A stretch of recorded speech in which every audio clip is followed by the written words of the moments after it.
Alhamdulillah, wassalatu wassalamu ala rasulillah wa ala alihi wa sahbihi wa man tabi'ahu wa wala wa ba'd. Subhanaka la ilma lana illa ma 'allamtana innaka antal alimul hakim wa la fahma lana illa ma fahamtana innaka antal jawadul halim. Fa'allimna ma yanfa'una wanfa'na bima 'allamtana wa zidna ilman walhamdulillahi rabbil alamin. Bapak Ibu jemaah sekalian yang dimuliakan Allah, Alhamdulillahirrabbilalamin. Pada pagi hari ini Allah subhanahu wa ta'ala memberikan kita kesehatan, keafiatan, umur panjang untuk hadir bersama mendengarkan nasihat langsung dari Rasulullah sallallahu alaihi wasallam, di mana insyaallah yang akan kita baca pada pagi hari ini adalah rangkaian dari hadis-hadis di kitab Riyadhus Shalihin. Dan hadis-hadis ini merupakan nasihat-nasihat pilihan yang dihimpun oleh Imam An-Nawawi rahimahullah dari sekian ratus ribu hadis yang ada untuk menjadi pedoman kehidupan kita sehari-hari. Kita sekarang berada di bab perintah untuk menjaga sunnah Nabi dan adab-adabnya. Kenapa menjaga sunnah Nabi? Apa itu sunnah? Sunnah adalah tradisi dan kebiasaan. Tradisi dan kebiasaan manusia itu macam-macam. Tapi kalau tradisi dan kebiasaan Nabi ini secara ibadah, secara agama itu adalah bagian dari ibadah. Dari penelitian kesehatan ternyata sunnah ini memiliki rahasia kesehatan batin dan juga kesehatan lahir yang luar biasa. Kalau kita melihat bagaimana cara tidur yang terbaik, lihat bagaimana cara tidur Rasulullah. Ketika kita ikuti itu secara agama, kita dapat ibadah, itu kita mendapatkan pahala karena kita mengikuti Rasulullah, mendapatkan pahala mengikuti Rasulullah. Secara kesehatan ternyata cara tidur yang terbaik adalah seperti tidurnya Rasulullah.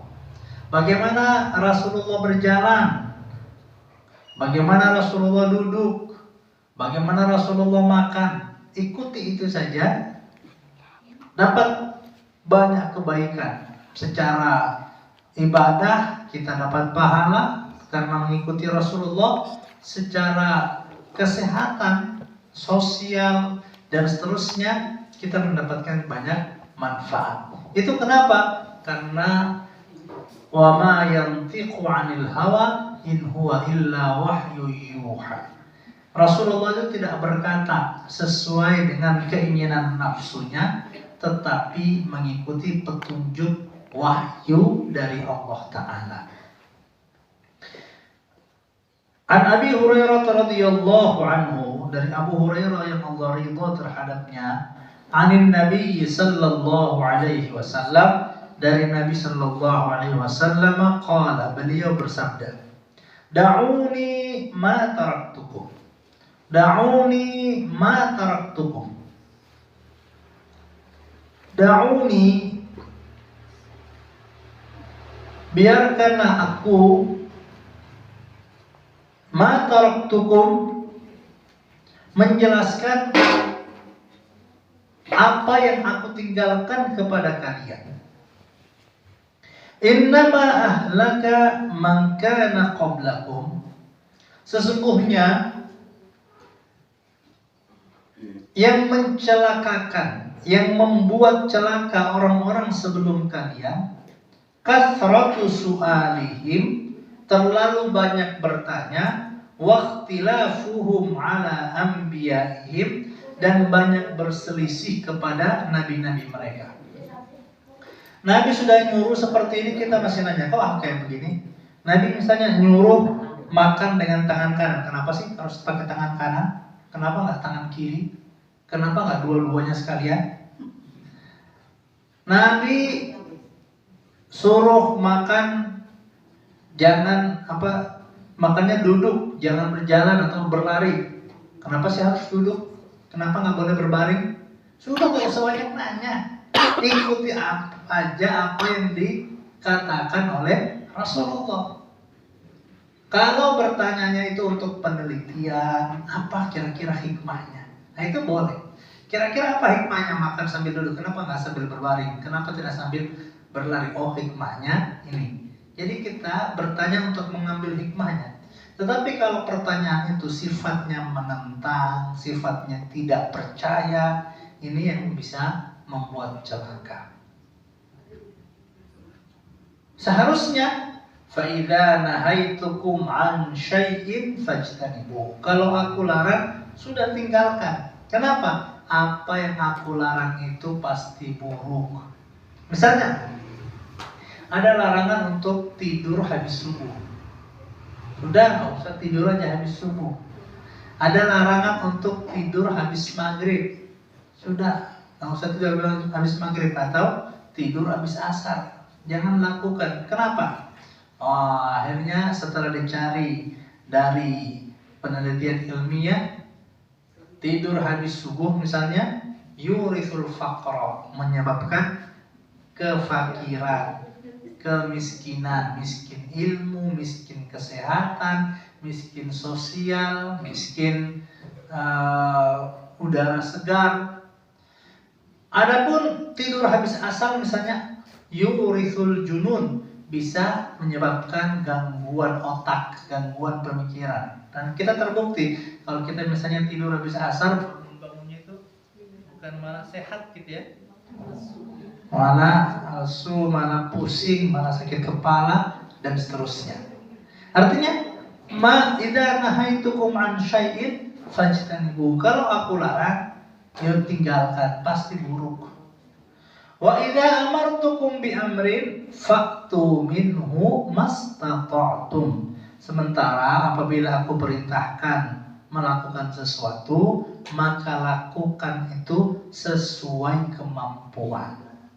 Rasulullah bilang, perhatikan tetangga, ya perhatikan sesuai kemampuan. Perhatikan, muliakan anak-anak, ya kita muliakan anak-anak kita sesuai dengan kemampuan. Rasulullah perintahkan sholat tahajud. Kalau mau contoh beliau tahajudnya semalaman gitu ya. Ya kita tahajudnya sesuai kemampuan. Muttafaqun alaih. Berikutnya dari Abi Najih Al-Irbad Ibni Sariyah radhiyallahu anhu qala, dari Abu Najih ya, Irbad bin Sariyah, dia bercerita, ini mengalami keadaan di mana pada saat itu kondisi mereka dalam keadaan bergetar, kemudian penuh rasa takut berhadapan dengan Rasulullah. Wa'adana Rasulullah sallallahu alaihi wasallam mau'izatan balighah. Kami itu pernah dulu mendapatkan nasihat yang sangat-sangat jelas, yang sangat-sangat hebat dari Rasulullah. Wajilat minhal qulubu, hati kami bergetar mendengarkan nasihat itu. Wa zarafat minhal uyunu, kemudian mata kami menangis mendengarkan nasihat itu. Faqulna, kami berkata, ya Rasulullah, ka'annaha mau'izatu muwaddi'in. Ya Rasulullah, kok nasihatnya kayak begini ya Rasulullah? Seperti nasihat orang yang mau pergi jauh, seperti nasihat orang yang mau meninggal. Fa'ausina, berilah kami nasihat ya Rasulullah. Berilah kami wasiat yang harus kami lakukan ketika engkau sudah pergi, sudah tidak ada lagi. Apa kata Rasulullah? Usikum bitaqwallah. Kami wasiatkan kepada kalian, aku wasiatkan kepada kalian untuk bertakwa kepada Allah. Disiplin menjalankan perintah, disiplin untuk meninggalkan larangan. Was-sam'i wat-tha'ah, mendengar dan taat kepada pemimpin.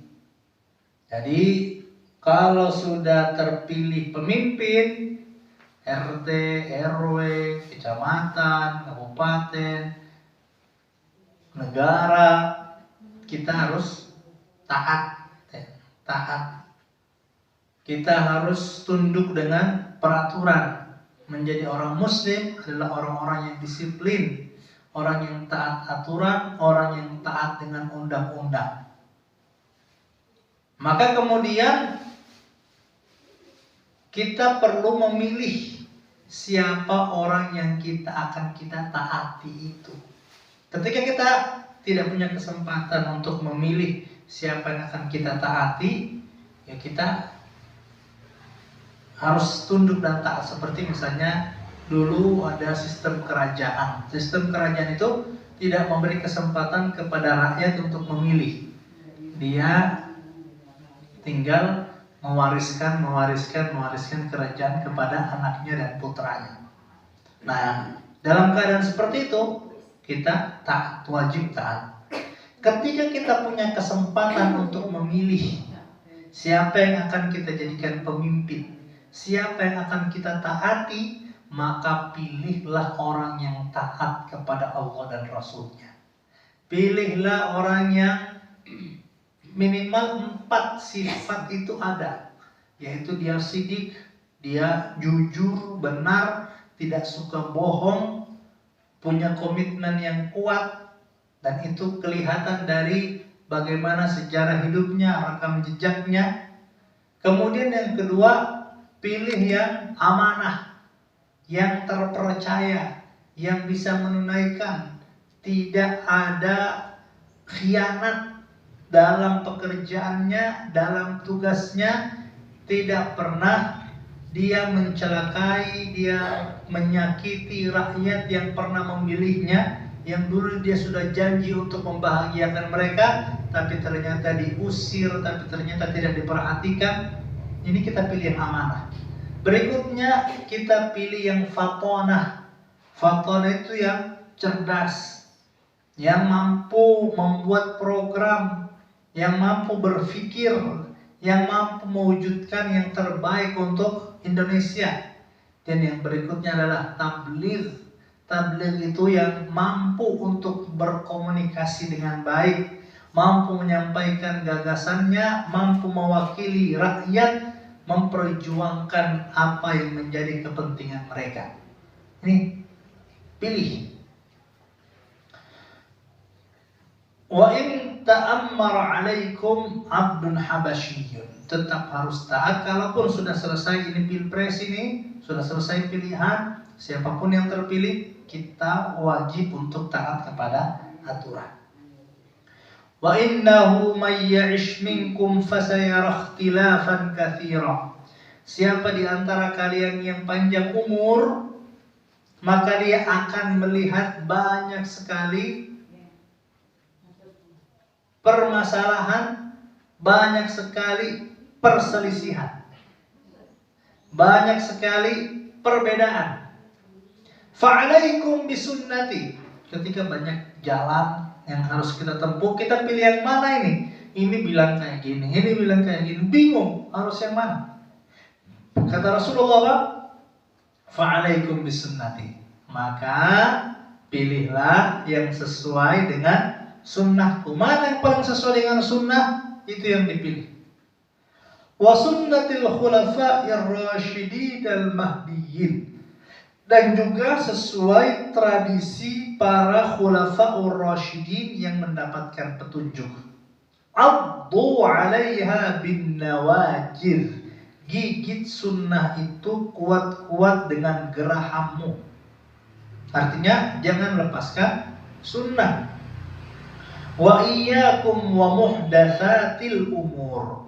Wa iyyakum wa muhdatsatil umur. Hati-hati dengan perkara-perkara yang baru, perkara-perkara yang tidak dicontohkan oleh Rasulullah, inovasi-inovasi, pemikiran-pemikiran itu tidak selamanya baik, tidak selamanya bagus. Hati-hati dengan yang baru itu. Fa inna kulla bid'atin dhalalah, karena setiap hal yang baru dan dia tidak berlandaskan kepada sunnah Rasulullah dan ajaran agama itu pasti sesat. Jadi dari segi apa? Pakaian. Ya pakaian yang diajarkan oleh Islam bagaimana? Menutup seluruh aurat, tidak membentuk lekukan tubuh, tidak transparan. Tiba-tiba datang orang bikin pakaian yang gayanya macam-macam. Macam-macam bentuk jilbab, macam-macam bentuk fashion gitu ya. Pilih mana yang masih sesuai, warnanya, modelnya silakan. Tapi mana yang sesuai dengan kriteria berpakaian dalam Islam. Kalau cuma mengikut mode macam-macam, ini mode sekarang ada orang yang pakai baju satu ada lengannya, satu lengan panjang, satu nggak ada lengannya itu ya. Ada juga yang macam-macam sampai aneh-aneh, ada gaya rambut kayak orang baru bangun tidur gitu ya. Yang jelek-jelek itu kok jadi mode gitu. Ini kayak begini nih, ya kita perlu hati-hati. Hal-hal yang baru ini kalau memang tidak sesuai dengan sunnah Rasulullah itu menjadi sebuah kesesatan.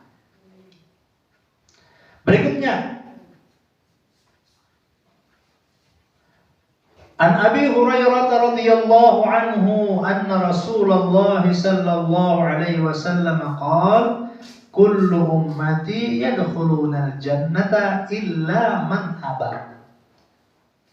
Kullu ummati, semua umatku yang ada di Arab, yang ada di Mekah, yang ada di Madinah, yang ada di Indonesia, yang ada di Jawa Tengah, yang ada di Klaten, yang ada di Jogonalan, yang ada di Jawa Tengah secara keseluruhan, yang ada dimanapun, yadkhulunal jannah, pasti masuk surga. Jadi kita ini ibu-ibu sudah ada jaminan masuk surga, insyaallah akan bersama Rasulullah. Illa man aba, kecuali yang tidak mau. Jenengan mau nggak ibu-ibu? Mau ya? Kata Rasulullah kalau mau berarti masuk surga pasti. Memangnya ada yang nggak mau? Para sahabat bertanya, wa may ya'ba ya Rasulullah? Memangnya ada yang nggak mau masuk surga? Kata Rasulullah apa? Man ata'ani dakhalal jannah. Siapa yang taat kepada aku, maka dia akan masuk surga. Wa man asani faqad aba. Wa man asani faqad aba. Tetapi siapa yang durhaka, maka berarti dia tidak mau masuk surga. Jadi sederhana saja ibu-ibu. Sederhana saja masuk surga itu. Syaratnya cuma satu, taat kepada Rasulullah. Udah kayak makan kayak begini nggak boleh loh. Siapa yang bilang nggak boleh? Rasulullah, ya sudah, tinggalkan. Baju kayak gini nggak boleh loh. Siapa bilang nggak boleh? Rasulullah, ya sudah, tinggalkan. Kebiasaan membicarakan tetangga nggak boleh loh. Siapa bilang nggak boleh? Rasulullah, ya sudah, tinggalkan. Apa yang memang dilarang oleh Rasulullah, tinggalkan. Tapi apa yang disuruh oleh Rasulullah, lakukan. Rasulullah itu suruh kita bangun lebih pagi. Ya. Siapa yang nyuruh? Rasulullah ya bangun lebih pagi. Kita disuruh untuk tahajud, ya kita tahajud. Siapa yang nyuruh? Rasulullah. Nyuruh untuk memuliakan tamu. Ada yang datang, ada tamu mau ke rumah, kita bersih-bersih, kita rapi-rapi, kita siapkan hidangan. Loh bu, kok repot-repot? Memang yang nyuruh siapa? Ya Rasulullah. Rasulullah menyuruh untuk memuliakan tamu. Ya kita lakukan. Apa yang diperintah oleh Rasulullah, kita lakukan. Apa yang beliau larang, kita tinggalkan. Sesederhana itu sebetulnya kita insya Allah akan mendapatkan jaminan masuk surga. Ya. Man ata'ani dakhalal jannah. Siapa yang taat kepadaku, dia pasti masuk surga. Wa man 'asani, siapa yang durhaka, faqad aba. Itu berarti dia tidak mau, ya, tidak mau masuk surga. Rawahul Bukhari, riwayat Bukhari. Begitu juga kita tanamkan kepada anak-anak kita, ya. Kita tanamkan anak-anak, nah yang nyuruh sholat ini Allah, yang nyuruh sholat ini Rasulullah. Kamu pengen mau masuk surga, ya ikut ini, cuma ini jalan satu-satunya. Nah, ayo ke masjid. Ini yang nyuruh siapa, Mak? Yang nyuruh ini Rasulullah. Ini bukan perintah mama, ini perintah Rasulullah. Dan kalau mau taat Rasul, masuk surga bersama beliau. Tidak mau taat, ya berarti tidak mau masuk surga. Oke, selanjutnya an Abi Muslimin wa qila Abi Iyas Salamah bin Amr bin al-Aqwa radhiyallahu anhu anna rajulan akala 'inda Rasulillah sallallahu alaihi wasallam bi shimalihi. Ada dari Abu Iyas Salamah bin Amr bin al-Aqwa, ada seorang itu makan depan Rasulullah pakai tangan kiri. Rasulullah itu sudah larang, jangan pakai tangan kiri, makan pakai tangan kiri. Itu kebiasaan setan. Setan makannya pakai tangan kiri. Orang yang makan pakai tangan kiri berarti dia setan. Setan pakai tangan kiri.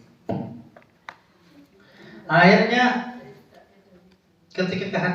ketika melihat hal itu, Rasulullah bilang, "Qul biyaminika." Pakai kanan lah makan. Qala la astati, saya nggak bisa. Ya saya kebiasaannya begini, pakai tangan kiri.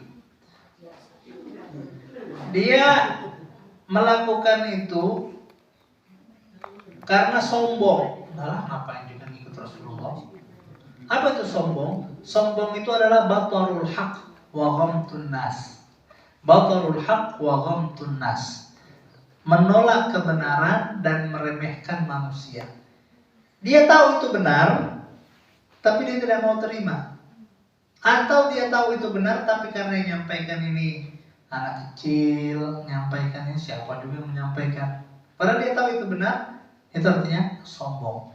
Nah ini di depan Rasulullah, dia tahu itu dia sedang salah. Dan memang itu salah satu sifat manusia. Jadi balil insanu ala nafsihi basira. Sebetulnya setiap orang itu tahu dengan dirinya sendiri. Walau alqa ma'adzirah, walaupun dia punya banyak alasan untuk membenarkan apa yang sebetulnya salah dalam dirinya. Akhirnya orang itu menolak ketika dikasih tahu sama Rasulullah, makan pakai tangan kanan. Nah, enggak, saya enggak bisa. La astati. Kata Rasulullah, lasta ta'ata. Kalau begitu enggak bisa sekalian. Ma mana'ahu illa al-kibr. Tidak ada yang menghalangi dia menerima nasihat kecuali sombong. Fama rafa'aha ila fihi. Akhirnya tangan kanannya betul tidak bisa lagi diangkat ke mulutnya. Ini akibat dari orang sombong itu bahaya. Orang yang sudah tahu kebenaran tapi dia menolak melakukan kebenaran itu, pada akhirnya dia akan terus berada dalam kebatilan dan dia tidak akan mampu keluar dari situ. Misalnya ada orang yang minum minuman keras gitu ya, kasih tahu enggak, itu antara orang yang diajak sholat dan dia malas untuk melaksanakan, dengan orang yang diajak sholat tapi dia tidak mau karena sombong gitu ya. Yang lebih repot itu yang tidak mau karena sombong itu. Kenapa? Akibatnya dia akan tidak bisa keluar dari keburukan yang dia sudah jatuh di tempat itu. Nah seperti orang ini, tangan saya lagi sakit gitu misalnya, ya udah segera sembuh gitu, cepat sembuh. Tangan saya lagi pegel, saya nggak bisa makan kecuali pakai tangan kiri. Enggak, semoga cepat sembuh atau cepat pulih. Tapi dia bilang saya nggak bisa, padahal sebetulnya lagi sehat. Akibatnya dia benar-benar tidak bisa. Artinya ketika kita tahu sudah melakukan pelanggaran, ar-ruju'u ilal haqqi khairum minat tamadi fil batil. Segera kembali kepada kebenaran itu jauh lebih baik daripada terus-menerus dalam keburukan. Kalau sudah tahu salah, segera balik. Jangan udah sekalian. Kalau salah sekalian salah, masuk neraka sekalian masuk neraka. Jadi malu kadang-kadang orang itu malu, dia mau balik lagi itu malu, terlanjur gitu. Sudah terlanjur sekalian enggak. Selama nyawa belum sampai di kerongkongan, tidak ada kata terlanjur, masih memungkinkan untuk kembali kepada kebenaran itu.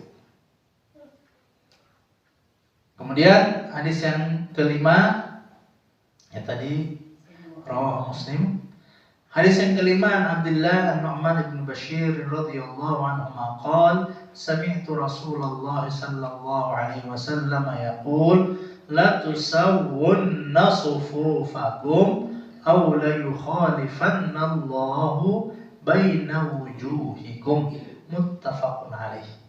La tusawwunna sufufakum, kalian itu la tusawwunna sufufakum, merapikan, meluruskan saf kalian dalam sholat, atau Allah memalingkan hati-hati kalian.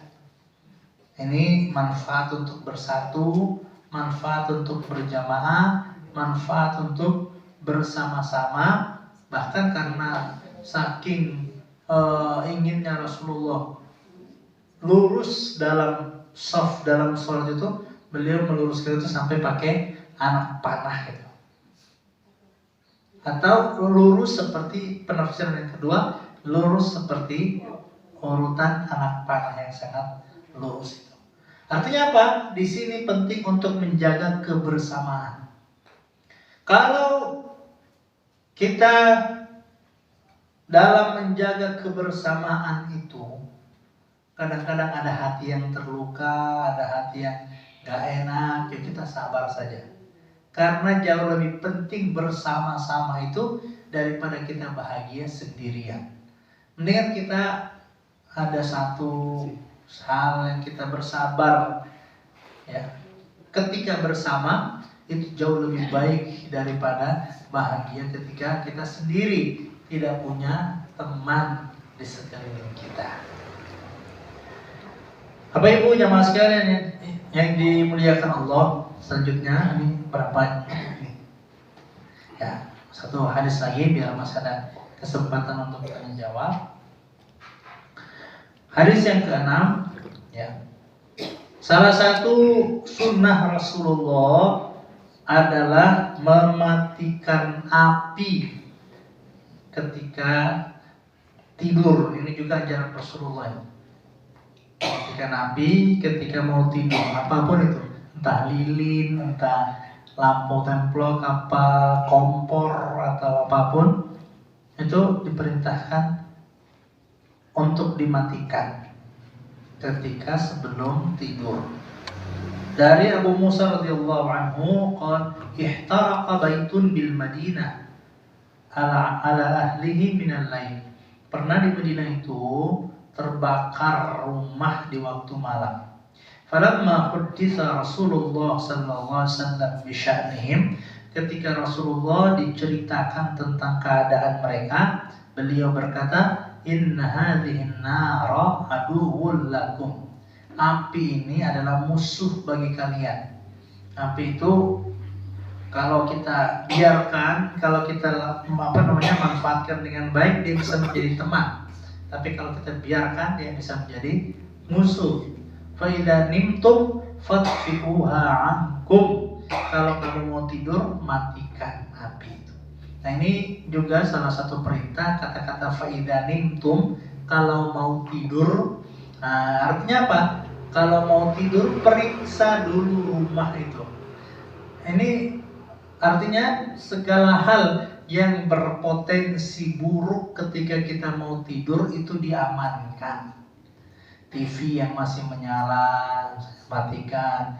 Kemudian periksa pintu, gerbang, periksa pintu rumah, periksa jendela, periksa kendaraan motor kita itu masih di luar atau sudah masuk, misalnya sepeda kita sudah aman atau belum. Ini perintah dari Rasulullah. Sebetulnya sederhana. Fa'idza nimtum, kalau kalian tidur, mau tidur, periksa dulu semuanya. Ada api, ada air keran yang belum ditutup, matikan. Semuanya pastikan kalau kita mau tidur dalam keadaan aman.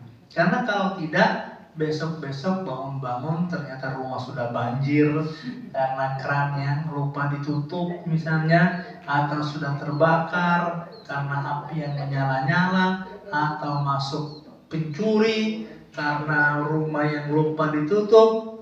Karena memang kejahatan itu kadang-kadang bukan karena niat pelaku, tapi karena kesempatan yang ada. Kita buka rumah, itu narik perhatian pencuri. Wah, ada HP tuh, wah ambil aja. Ini fa'idza nimtum, kalau kalian mau tidur, fatfi'uha ankum. Ada juga yang mengambil istimbat ya dari hadis ini, mengambil pelajaran dari hadis ini. Kalau mau tidur matikan lampu. Ya bisa aja juga. Matikan lampu supaya lebih sehat gitu ya, Allahu a'lam. Artinya ini menjadi isyarat dari Rasulullah, kalau kita mau tidur itu pastikan kita semuanya aman ya. Pastikan semuanya aman baru kita tidur, sehingga bangun dalam keadaan tenang dan nyaman. Ini sunnah-sunnah Rasulullah dalam kehidupan sebetulnya sangat sederhana, tetapi itu sangat berarti bagi kehidupan kita. Di satu sisi kita mendapatkan pahala, sementara di sisi lain kita bisa mendapatkan kemanfaatan lahir dan batin ketika kita melaksanakan sunnah Rasulullah Sallallahu Alaihi Wasallam. Demikian, mohon maaf atas segala kekurangan dan kekhilafan. Jazakumullah khairan atas segala perhatian. Assalamualaikum warahmatullahi wabarakatuh.